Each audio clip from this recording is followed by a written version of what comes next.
Barry and I, you could say, learned the language of movie making in the same place at the same time. And I think with that comes a certain dialect.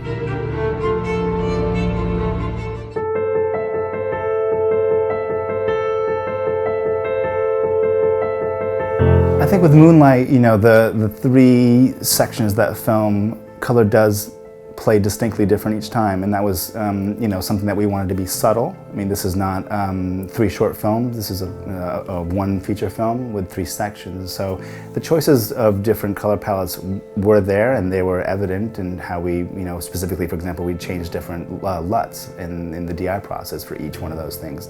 And the first LUT was a Fuji LUT, the second LUT was an Agfa LUT, and the third was a Kodak LUT, for example. You know, we colored within those LUTs in a very similar fashion, but I think beginning with that LUT shift, I think that was a subtle way we could sort of delineate each chapter in a specific way, color-wise specifically. The decision to choose those LUTs in the way we did, that happened in the DI process specifically. I think that was discovered with Alex Bickle, our colorist, and Barry, and the three of us in a room, just kind of chatting about what ways in which we can make these decisions be subtle, but yet impactful. We were working with Alex Bickle on If Beale Street Could Talk, with Barry and I and Alex working on Moonlight together, and how that relationship really sort of like, you know, I think was impactful in the film. We knew Alex wanted to be involved with the next one, so we went into Beale Street with Alex already, you know, in line to kind of make the choices we were making in pre-production kind of come full circle in the DI later on. One of the luxuries of that was having Alex create a specific LUT unique to Beale Street in pre-production, and we had that on the camera on every shot throughout the testing process, but also throughout, clearly, the production process as well, and then using that same LUT in the DI in the end. This is, I think, the real benefit of having these like long-term relationships, and I really appreciate it anyway. A concept that Barry and I talk about constantly when we're making films is how can we make the camera as immersive as possible.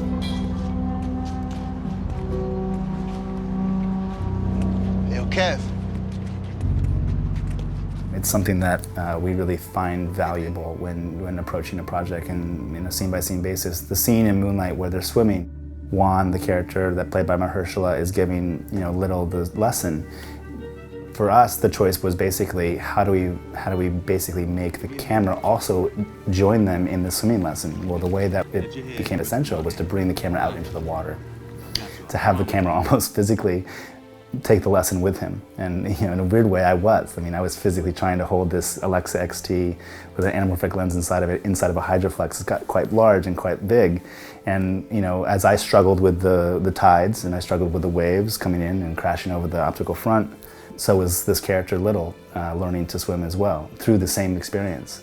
And so, you know, tying those two things together, you know, for us was really important, and making sure that like that's the way the audience is going to experience this scene matches exactly how the character is also experiencing the scene. Barry's imagining of the story and how he knew Miami is such, you know, revolves around, you know, water and how it's surrounded by it. And having these characters sort of, you know, experience things in the way they do. I think that's probably more so to the point of why it's structured that way, in terms of like why we return there in the end. That end shot in the movie is a powerful one, in my opinion anyway, and one that I still sort of resonates with me as I think about it in this very moment.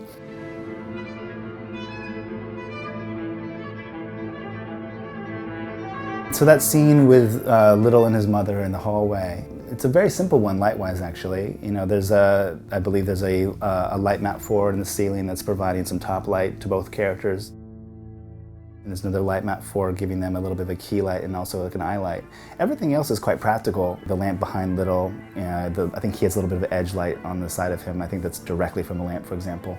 There's a bit of a blue LED strip that's over the doorway behind Little. The pink light, which is maybe the most recognizable thing about that scene, was something that was created purely on the fly. I remember distinctly Barry and I started standing behind the camera.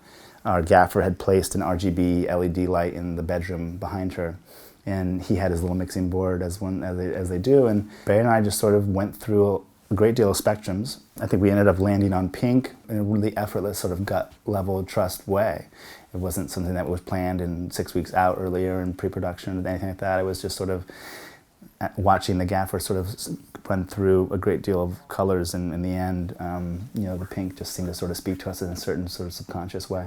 Yeah, I think with Moonlight, as it contrasts with If Beale Street Could Talk, provides a great deal different kind of contrasting light approaches. You know, I think when I think of Miami and I visit there and I spend time there, the color palette is kind of radiant, I find. You know, the greens are vibrant, the sky blues, the ocean blues are quite intense. And then there's all this sort of like nightlife sort of lighting that comes alive at night and as well, and that's sort of what I think about when I think about those pink kind of neon lights as well, and that's why they kind of came into play. With If Beale Street Could Talk, it's a much different palette, of course. I mean, not only are we talking about the 1970s, but we're talking about Harlem, and we're talking about sort of the fall seasons, I believe. When I think about those things, I think of more like yellows and warms and things like this with a bit of an atmosphere to them. And so, you know, the lighting that was in Beale Street is very, very different from Moonlight, and I think largely because of those reasons.